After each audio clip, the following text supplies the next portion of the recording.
Okay, guys, this is actually a dream come true.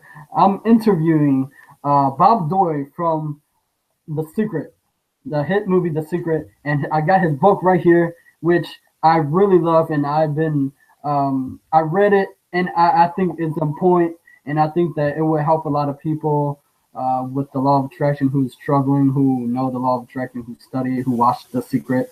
How you doing, Bob? I'm doing great, Johnny. How are you? I'm doing great. Thank you for doing this interview. You've been very kind and patient with me. Um, I would like to let you. Can you introduce yourself, who you are, to the audience, please? Sure. Well, like you said, I'm one of the featured. I'm best known as one of the featured teachers in The Secret. All about it's a movie about the law of attraction, which then became a book. And before The Secret came out, I had been teaching the law of attraction about 3 years or so online through the Wealth Beyond Reason program, and that was the basis of the book. And I got into this because I was on my own search for satisfaction, mostly in career. We spend so many hours a day doing this. What we may as well enjoy it, and I really wanted to. And I also knew pretty much that I was meant to be an entrepreneur because I like to have creative control over things, and I don't like people tell me what to do, and I'm just not a good employee. Um, but I was struggling, and basically the search for why was I struggling when I thought I was doing all the right things, eventually led me to what I later learned was, how the law of attraction was at play in my life.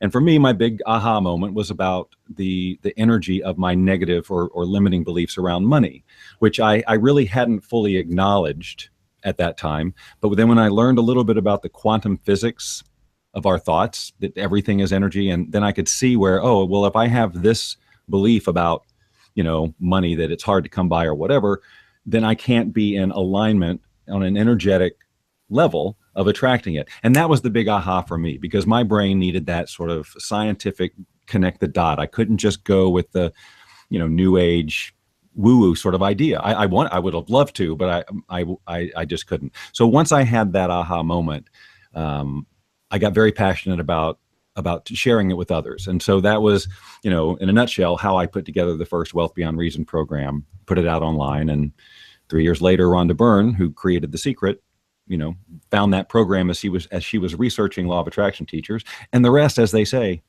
is history. Oh, okay. Thank you. I was actually thinking when you were researching this, did you feel like uncomfortable telling others about the law of attraction, or did it seem crazy at the moment? You mean like when I had my aha moments, how would I go then talk to people about it? Right. I went straight from having my aha right to an online program. I'd had experience creating online communities in the fitness world. So I kind of just knew how to do that, and I knew how to create, digital products and things. So I just poured all of it into there. One of the reasons being is that, I didn't have to worry about how would people who I know perceive the change in me, or I wouldn't have to deal with that, which can be uncomfortable. I just put myself out there because my aha moment, and one of the key things I talk about in terms of my story and how did this happen for me and all of that, is that when I had my aha moment and decided that I was going to teach this stuff, what I did not do was aspire. Like, I didn't go like, well, one day I hope to be as successful as, Jack Canfield or whatever. Like, I wasn't in this energy of one day I will. Instead, I said, no, I get this now. So who I am right now is a powerful teacher of these concepts to as many willing, open minds as possible. That's who I defined myself to be.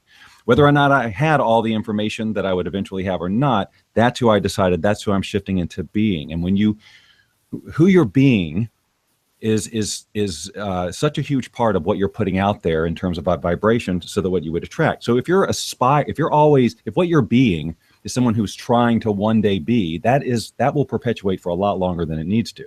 But you can just say, no, I'm this now.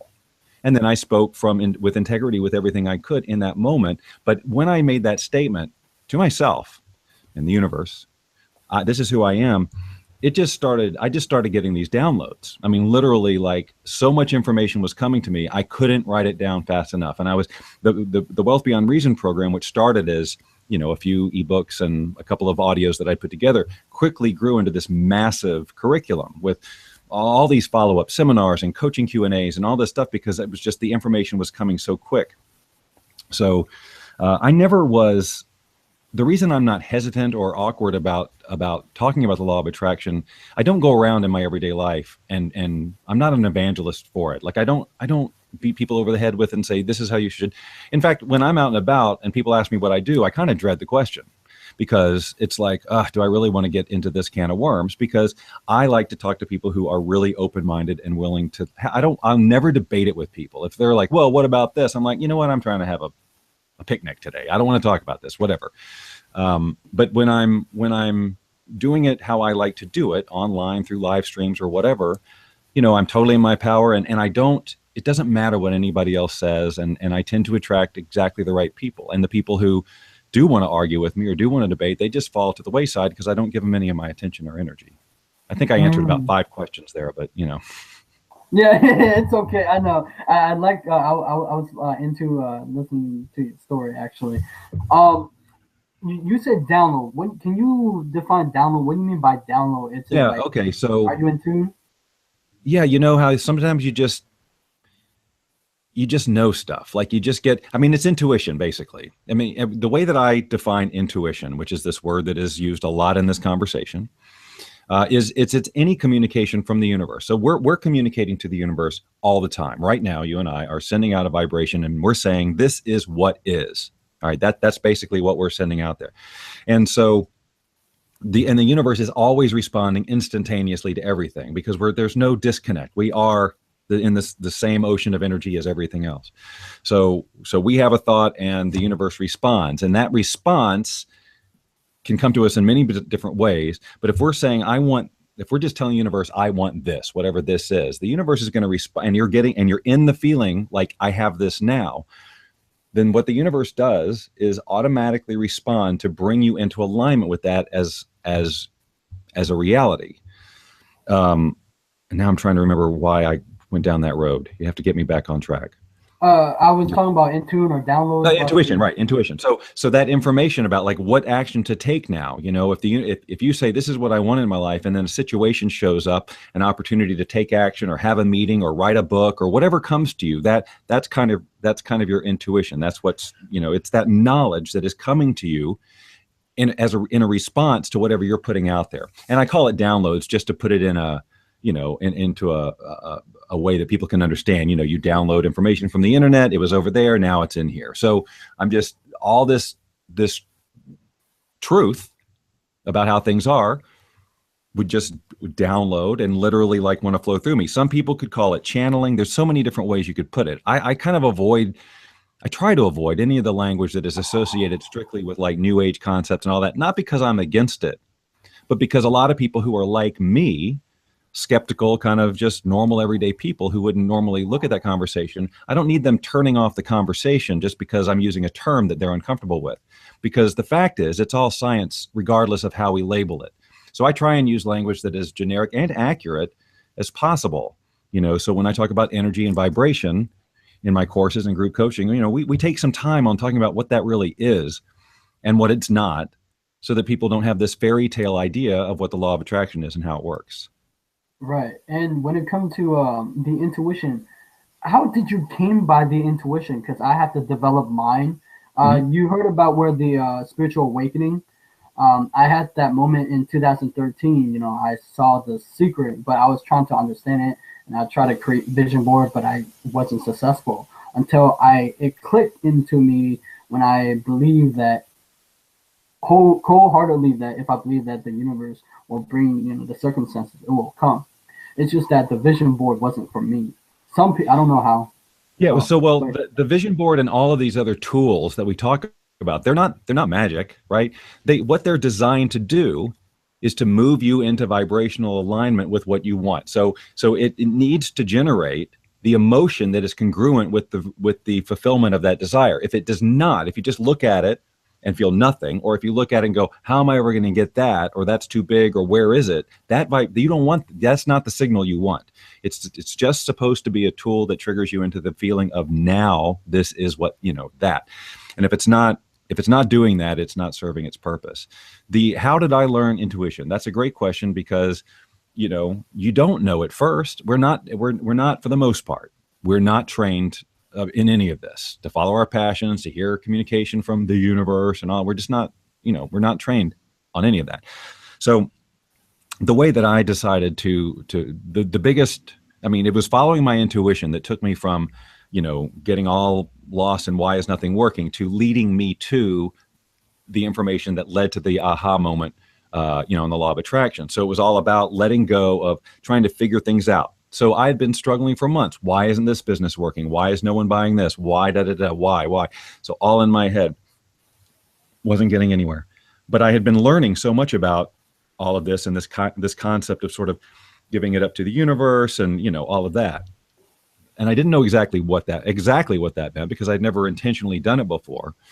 But what I decided to do was be very clear on what it is that I wanted, first of all, and not what I didn't want. I woke up at some point and realized, wow, I'm really focusing on what I don't want. Like, I'm trying to create a vision, but it's all based on this because I don't want this. I don't want this. And that vibration, that emotion is permeating everything I'm doing. So it's no wonder nothing's changing. So it was about, okay, let's forget about this. What do I really want to feel? So it was like my vision was basically built around, I want a career that I absolutely love, where I can stay at home, where I make good money, and I can express myself creatively. So I wasn't sure what that was going to look like exactly. And then I decided, so me trying to figure it out in my head isn't working. Every idea I have isn't working. So what do? If this intuition thing is right, then I'm going to be, what I'll see, what will come to me is something totally different, right, than my normal thought process, right? So if it felt familiar, like, oh, I should do this, I would ignore that. But if it was something different, I was like, okay, so I have set a different vision for myself than focusing on the problem. So if I'm focused on something different, my experience of reality should be different. So I'm looking for things that are different than my everyday. And what happened in my case was I was at some networking event, and this gal and I were talking about something, and she brought up angels, the topic of angels, and that she knew somebody who painted angels. Now, I'm not an angel person. I don't collect little angel figurines or anything like that. But years before, when I was in radio, I had seen some book that had some really interesting pictures of angels, illustrations. It was just fascinating, the artwork. So we had this conversation about angels, and I realized this is very different for me. I'm just going to continue this. And then, long story short, angels just started showing up everywhere. Not real angels, but, figurines, pictures, statues, that whole thing. And I would just notice them. And if I saw like one in a store, I would go in and say, what is in here for me, right? And that is what really led to a sequence of events of meeting people where they'd set me up to do an event. And then I met a person through there, and we had coffee, and he talked about a book, blah, blah, blah. And I was led to the information. If I hadn't had that angel conversation, if I had just blown it off and said, well, what the angels, this clearly isn't it. This isn't my intuition, because this has nothing to do with what I'm wanting. If I had done that, I never would have gotten, or it would have taken longer or whatever to finally get to where I had that aha moment. I mean, it really was pivotal. If I hadn't done that, I would not have met the people I needed to meet to lead me to the book that turned on the lights, and we wouldn't be talking. So, but it was about just noticing and trusting, and not trying to over intellectualize and go, well, wait, how is that going to work? Because if we do that, then we're basically saying we've requested information from the universe, it comes to us, and then we're saying no thank you, because it doesn't make sense to us. You know what? It shouldn't make sense to us, because the things that make sense to us have gotten us in this position that we're now trying to change. So we have to be open to new information, new ideas, and move. And it's going to be uncomfortable, because we're looking for something bigger and better. And so we're going to have to, if it was in our comfort zone, we'd be having it. So we have to be ready to experience discomfort and take some action on things that we don't necessarily understand why we're doing it, but we trust the process. Right, and I totally agree with you. And I'm gonna ask you this question, but I totally agree with you where, because I see this a lot with a lot of people who are into a law of attraction. They read the book, but they're not getting the result. And I believe that they have fear. We don't dive deep too much on fear. I have fear, actually. I have lots of fear when I come to you. I actually have fear when I try to reach out to you. I have fear when I try to reach out for either Bob Proctor or really high CEO. I have fear. But the problem was that I was attacking my fear. Even though I was afraid, I was going towards. And, so many people are afraid to go for what they want. And I would like to ask you, were you ever, afraid? Yes. Petrified. I delayed so many key actions in my life out of fear it's ridiculous. Fear leaving a job to go pursue my dreams, fear leaving a marriage that didn't need to be happening, all sorts of stuff that I was paralyzed with fear, even knowing what I know. So look, we all have that fear and resistance, and really a lot of this work is basically dismantling that stuff. I mean, we're gonna have fear, just like you said. You have fear, but you know what? You're taking action anyway, and that's how you move past it. You're gonna, at some point, it's not gonna be scary for you to send tweets to people 1,000 times to get their attention, because you're gonna realize this works, and I'm gonna serve people as a result of doing this. So, if they get annoyed, that's them, right? So you'll start to own that, and the fear will subside. But then eventually something else will make you scared, because you're going to get up against a comfort zone. So we all face fear all the time. It's about, what do we do with that fear? Do we let it paralyze us, or do we just take it as a signal that, we've reached a comfort zone thing, time to just plow on through? So, I mean, that's hard to start doing because it's scary, but the greatest freedom lies on the other side of stepping through that fear. Yes, thank you so much for making it clear, because I listened to your interviews, and I want to make it clear. And wait, did we ever actually get on why you created this book? The reason the honest reason that I created the book was because I had been doing the program for a couple of years. I was asked to speak on a cruise, and I had nothing to give them, because my program is digital, and I wasn't going to go give out URLs, right? So I thought, well, I'll write something quick, just summarize my thoughts, and then half of that book, the technical support part, is all a transcript from a lot of those follow-up seminars that are part of the program, that were part of those downloads and stuff. So I literally quickly put that together for a cruise and self-published it. It's since now the version that you're holding is actually a second edition that was more recent and has been cleaned up a great deal, and is I think a much more polished product. But it's basically the same book. I love it though. I really love it. I really love it. Like, when I read it, I was like, wow, this is great. I got to get his message out there. Like, this needs to be said, because, what you said was very true. Because I would like to focus on a little bit on law of attraction. Like, what is actually causing people to not to be able to achieve their dream? Because I want to be able to inspire them on this. Yeah. Video. Well, so, what we're talking about, again, the basics of making the law of attraction work for you, because it's always going. And a lot of it is just people are approaching it with this weird mindset, like it's a tool that they turn on and off and activate and do right or wrong or whatever. The law of attraction is much bigger than that. It has nothing to do specifically with us attracting the life of our dreams. It's really referring to how energy works in the universe and how it all comes together. And as human beings, how do we interpret the rest of anyway, it's more complex than that tool. So, I mean, than it being just some little personal development toy. But the idea is, if you want to experience something, you need to move into vibrational alignment with it. Now, we're all in vibrational alignment with whatever we're experiencing right now, whether we did it consciously or not. Most of the time, it's 99% unconscious. We're just going on autopilot. We're in total reaction mode with our life, with a little bit of intention thrown in, to get us through our day. But really, we have such a greater ability to control this if we just know about it. But we don't. What we learned is our limitations. What we learned is, belief systems that talk about what we can't do. And so as a result of that, because we are wired that way, we have emotional states that are congruent with those limiting beliefs. Therefore, that's what we're sending out. Therefore, that's what we're going to attract. So just learning about the law of attraction, or watching The Secret, or reading The Secret, that's a great first step. But you can't just throw up a vision board or do a meditation and expect it necessarily to work if you've got years of limiting beliefs around whatever that you've got, because that's wired into you. It's real energy, and it doesn't just go away.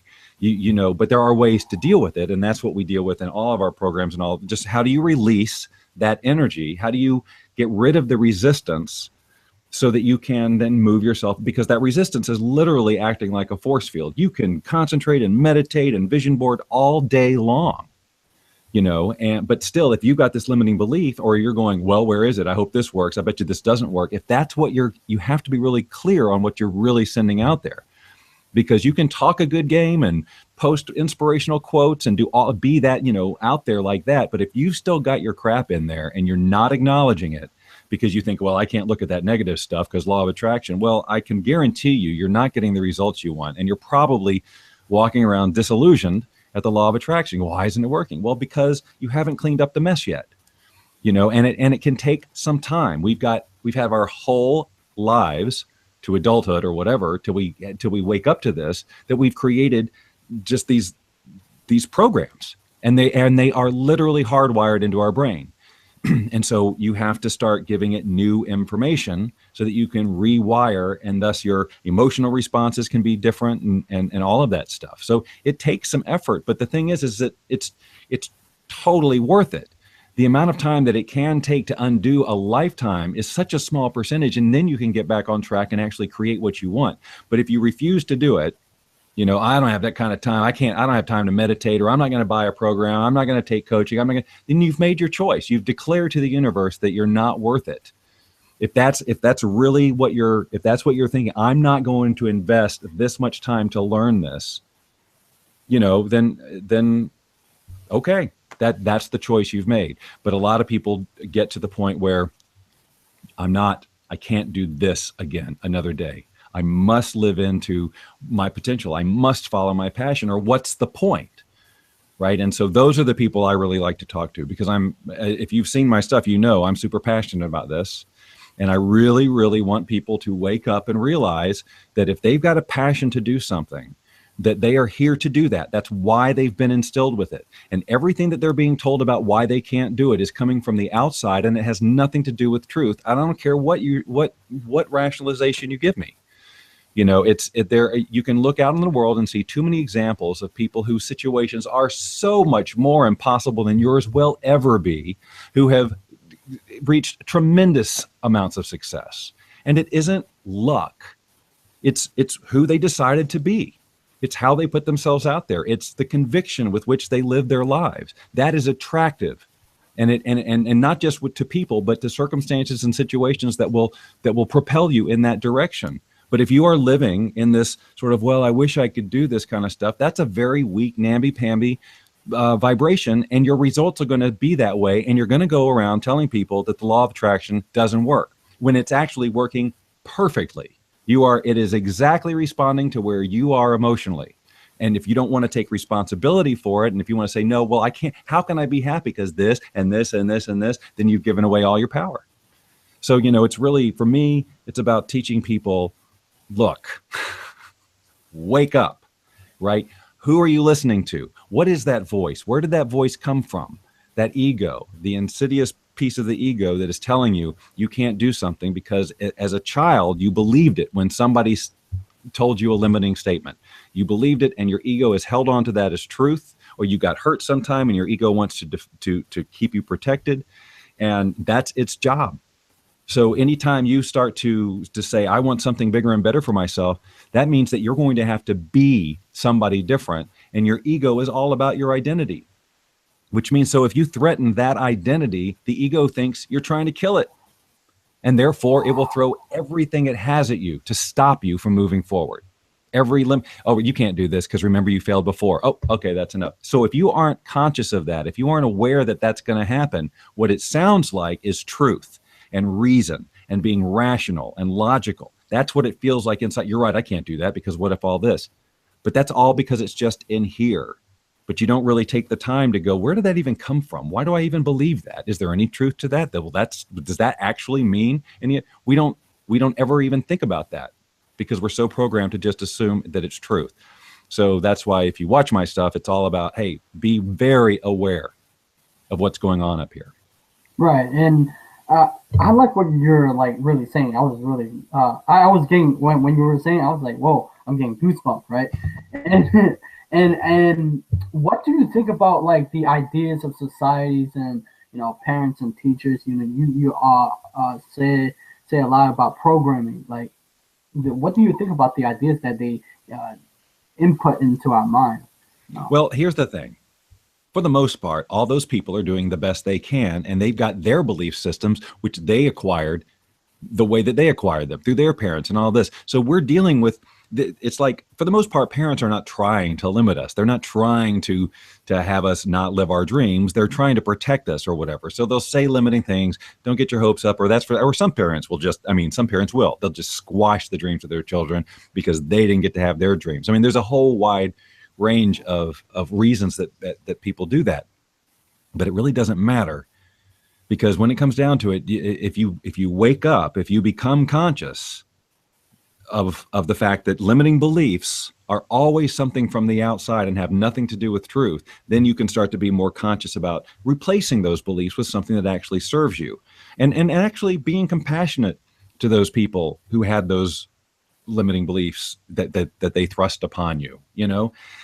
Again, when it comes down to it, most people are doing the best they can. That doesn't always show up very good, like to a third party. That doesn't look like the best they could, but maybe it was the best they could, because they've got whatever stuff they've got going on, so it's just understanding that, in some cases, sure, there is indoctrination going on and they're trying to get you to think something else. It's just about waking up. It's just about waking up and being able to discern, does this piece of information work for me? Does it empower me or does it disempower me? If it disempowers me, I'm throwing it out. End of story. Because you're going to get information from all over the place. Some of it's BS, some of it's great, some of it's opinion, some of it's so you just go, does that empower me or not? If it doesn't, why would I take it on?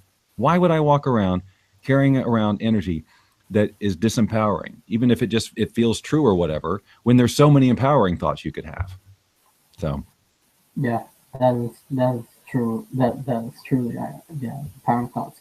And this is tied into your book. You often said that too many people are chasing wealth, right? And to be able to afford their dream. And I would I would ask both questions, but can you really chase your dream without the wealth? And to the second question is, what is your passion in life? Okay, well, that's two wildly different questions. So if I forget the second one, just remind me. So we need to look at the word wealth, because I probably didn't say too many people are chasing wealth. I might have said they were chasing money. Okay, because it's one of the first things we do in that book, as I recall, is what is wealth to you, right? It's not a dollar amount, and I really I hardly ever even talk about wealth that much anymore, because it's really the quality of your life, because people too much, they equate it with the money, and they get attached to, well, I need the money to create the situation that's going to make me wealthy. And that's it's focusing on a means to an end. And the problem with that is a lot of people have a lot of issues with money, right? And so if that's what you're focused on, you're dealing with layers and layers of resistance to potentially go through. Yes, you should eventually get through them, but it's not necessary, because what you're going for really is not the money. It's what the money is going to get you. It's the feeling that you're going to have when the money facilitates in your mind, facilitates the manifestation, if you will, of your goal. But see, that's you trying to figure out how you're going to make it happen. And that's the hard way. The best way is to just get clear on the feeling. What does that look like? What does that feel like? And then follow your intuition and see what happens in terms of making it happen. It may be that, yes, you attract a lot of money or whatever money you need to go make this happen. Or you could attract people who are so in line with your vision that they support you in it or whatever. So like if you focus in on the money is the way, then that is just one way of literally an infinite number of ways that the universe could deliver it. But in your mind, the limited mind, well, you have to have money to buy these things, because that's what we've learned. But the fact is, stuff that we can't explain, people get financed, things happen all the time that have nothing to do with them making the money. So it's about being open to all possibilities. Right. So the wealth, if you want to use wealth as the word, wealth just means that overall wonderful feeling that you're looking for at the other end of this manifestation of your vision. So, it's, I never have people chase the money, because it's just too much stuff. Okay. What is your passion in life? Because I know that you're into VRs. VR, yes. Ukulele playing, puppies. Oh, yeah. Mm-hmm. It and it's really, I think if I was going to creative expression, creative self-expression, that's what I have always craved. And that's why originally I wanted to get into radio when I was younger. And I did that. And as soon as I was in a place where I really couldn't express myself because I was kind of low on the totem pole, went to a major market, and I had years of work I would have to do to really be able to do the show I wanted to do. And I just got disillusioned. So I left that. And so I went into computers, and it was multimedia computers. So now there was graphics and sound. I could use my voice. So it was a little closer, but everything I do has to allow me to express myself creatively, or I am out of there. And that's what happened in my job right before I quit it. It was just like this, I'm dying here. Right. And so now, obviously, with the technology that we have and live streaming and, being able to do stuff like this, and I get to do just all of it. I can live stream, I can broadcast, I can do voiceover, I can play the ukulele, I can hold the puppy all in one sitting, right? And talk about the law of attraction and help people. So, it's just a golden time for somebody who has these types of passions. But the key is that I try to honor them all. Like a lot of people go, well, I want to do so many things. How can you just find a way that gets attached to, well, I can't make money doing that. I can't make money. Stop with the money. Do the things because you love to do them. And then let's see what happens. As soon as we start attaching, well, I'm not going to play the ukulele if I can't get paid for it. Well, then you're just robbing yourself of the joy of just playing the ukulele. And who knows, if you really played it out there in a big way and shared it, who knows what could happen in terms of revenue or an opportunity, right? But you just do it because it's there to do it, without the attachment that it has to, you got to get any sort of feedback, whether financial or otherwise. You do your passion because because when you're doing it, time stops, you feel great, you're in the flow, forget whether you're getting paid for it or not, Right, but there's also a point where, if you're like, I think this too, where you get to study, a little bit about business, and there's where they said you can't be to all things to everybody, like the niche. Oh yeah, absolutely, absolutely. And look, so like I say, most people know me as for law of attraction. That's the main. That's like revenue wise, it's career wise. That's but I am not at all shy about sharing other aspects of my creativity with my law of attraction audience anymore, and that works for me because now they know me even more. It creates a more legitimate connection. Authentic, right? Authentic. That's what I think. Yeah. Right. It's just like I'm not just, and I struggled with it for a long time, right after The Secret, especially, of just being Bob Doyle from The Secret, who had to talk a certain way and was expected to do things in a certain way, and it was, and again, I started to feel suffocated. So then this past year, when I started doing the Bob Doyle Show and then doing the Law of Attraction Q&A with silliness and just all kinds of fun, but still delivering the content in a way that works for me, that was perfect. So yes, you can't like be all things to all people. So clearly I have narrowed my audience to, at least for a while, because if people knew me as just generic Bob Doyle from The Secret and that all they want from me is law of attraction stuff, and then I start doing all this crazy stuff, well, they may say, well, that's just not I'm not into that, and I may lose them. But little by little, the word gets out, the people who like the law of attraction and the silliness. Right now, I've got the perfect group. Right now, I can 100% be me. And so, yeah, it's a rebuild, but the relationships are way better. And from a business point of view, you can't lose that way. I really, when I was watching you on, the doing your shows, and it was really, I really like your personality. I'm glad that you're like having fun, and I can see that. And you do the what is that hologram, comments and stuff. I like that. Even if that one person didn't like it, I like it. Yeah, I know. I like to do the video tricks, and regardless of what people say. Yeah, but and we're talking about the subject because so many of the people, who are starting to become aware of law of attraction. How can they deal with their negative friends? What they do? Can you kick them out, or do they? What do you do with that? This is a huge question, and it's something that we spend a great deal of time on in coaching programs and things like that, because relationships are huge. When we start to take on a different direction, we literally change our vibration. And all the people who are around us in our lives right now are there because we've been in alignment with them. If we shift significantly our vibration, there's going to be a reaction, and it's not always that great. Because now, if we're going for something great, it may bring up the stuff in the people that we're around, their own limiting beliefs, their own stuff. And they could make it very difficult for you. And then they're going to reflect back their own limiting beliefs at you and tell you why it can't work and all of that. What's the most important thing to know is that 100% of the time, if you hear people being negative or whatever, it's about them. Now, and that's that. I'm just addressing if they say negative things to you. Now, if they're just negative people, right, about the news and blah, blah, blah, blah, blah, you have to make a decision whether or not you're going to be around that or not.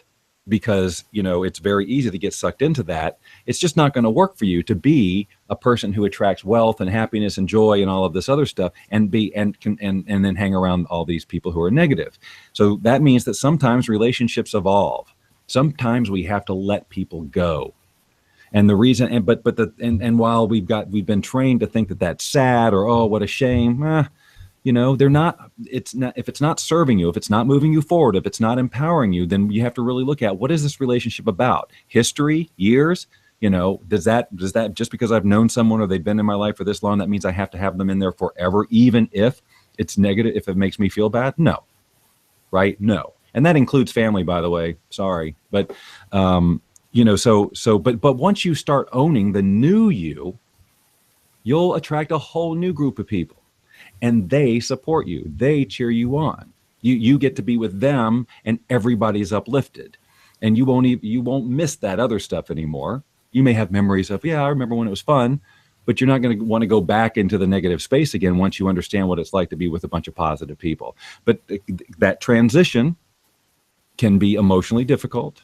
And that's why you want support. You want support. You want tools to deal with that emotion so that your ego doesn't come in and say, it's not worth all this pain. Go back to the old way. Because that's what happens to most people. Right. Thank you so much for making that clear. That I want to help you solve a lot of people problem with that one. Thank you. I actually wanted to get this answer. Like, how do you set your goals? Do you set your goal high or low? Well, you don't set them low. Because if you set them low, you're basically telling the universe, I don't deserve what I really want, so I'm going to shoot low. So no matter whatever that is, you're going to get lower than that. So no, you don't. I mean, people will say be realistic.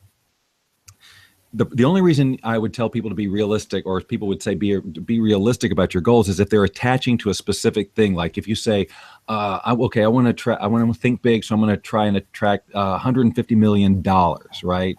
And then someone might say, be realistic. Well, the reason is because you're attaching to something that you're probably going to have so much resistance about. $150 million. How am I ever going to, that you're just going to stop yourself vibrationally. Again, think huge, but don't think about like the means. Again, what's the feeling? You can't think a big enough feeling. There's no such thing as feeling too happy. There's no such thing about being unrealistically, loving or whatever. It's just about the stuff or the means. And that's what triggers people to tell you, stop, be realistic. Right. I mean, like, I'm sorry. I'm asking you, like, how you set your goal. Me personally. Well, I don't set low. No, I don't set low. I mean, I think about what is it that I really, really want to feel, and what might that look like? And I say, what might that look like? Because it may end up looking like something different than what I've got in my head. What I've got in my head is it's like a vision board. It's like a mental vision board. It's like what my vision does is it triggers the feeling I really want to feel. And the universe can then give me exactly what will make me feel that way. It may or may not be the thing in my head. The example I use all the time is in that book that you're reading. I talk about going to see a house. And I used that and it was a house on the lake and it was all this great stuff. It seemed perfect. We ended up in a different house. And I ended up learning later that house on the lake had mold damage. That would not have been in alignment with what I wanted in a home, right?